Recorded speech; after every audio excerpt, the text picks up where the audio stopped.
It's not a scandal, it's an indictment. And the entire Republican Party is complicit. At long last, Mike Johnson had to do the one thing he'd been desperately trying to avoid: swear in Democratic Representative Adelita Grijalva. This is a task Johnson has been putting off for 7 weeks, for the obvious reason that Grijalva is the Trump regime's worst nightmare. Why? Because she has pledged to provide the final signature on the discharge petition to force a vote on a bipartisan bill to release government files from the Jeffrey Epstein investigation. This is how Grijalva responded once she was finally sworn in. This is unprecedented. It's undemocratic, it's unconstitutional, it's illegal. Nobody, no member-elect should ever be in this situation again, where 813,000 people are silenced because one person wants to play politics with their swearing in.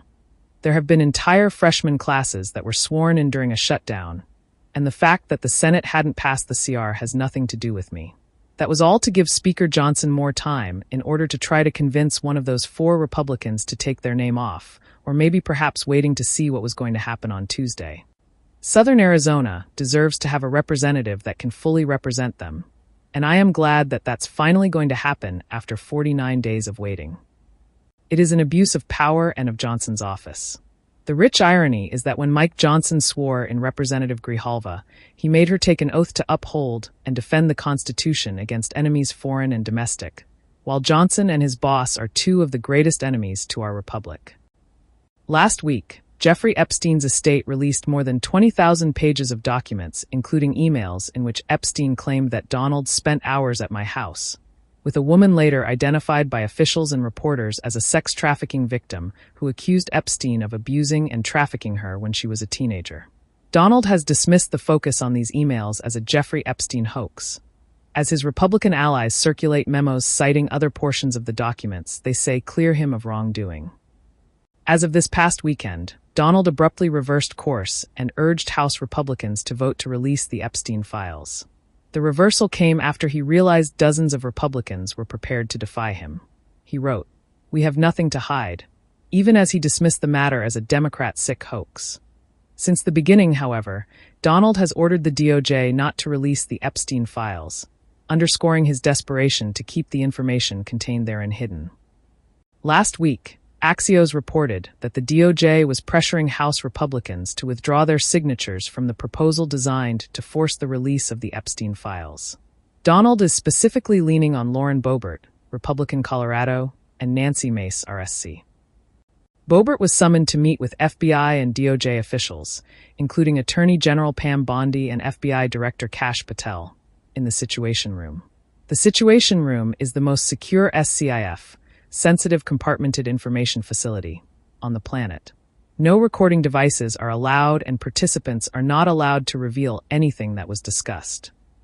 We're expected to believe that these agency heads were there to have a measured conversation with Boebert about her feelings regarding the discharge petition, not to pressure or threaten her. But there is literally no reason for her to have been summoned to the Situation Room unless the plan was to intimidate her. I'm both grateful and rather surprised that this attempt failed. Donald had also been reaching out to Mace personally and repeatedly. Meanwhile, Mike Johnson has warned his caucus to vote against the petition.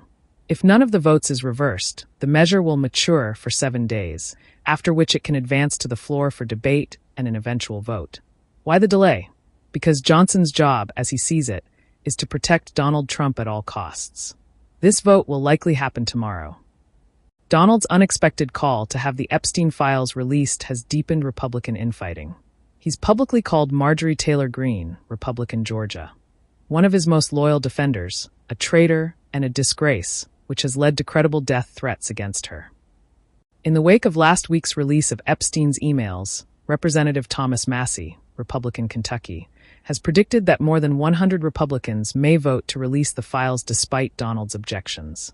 Even Speaker Mike Johnson has admitted there will likely be lots of votes, and has moved the vote up, signaling he knows the caucus is slipping out of Donald's and his control. Last week, newly sworn-in Representative Grijalva made the case for Congress living up to its constitutional responsibilities.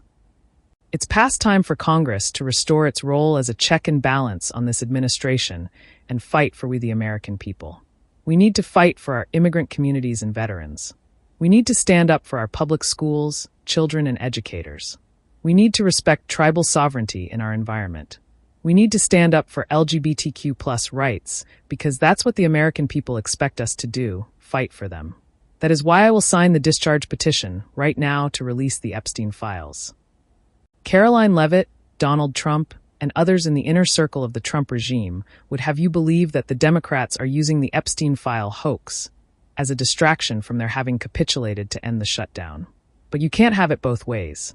You can't say it's a hoax on the one hand and say on the other that some of it's true or that all the information that exonerates Donald is true, but anything that implicates him is false. This is not a distraction.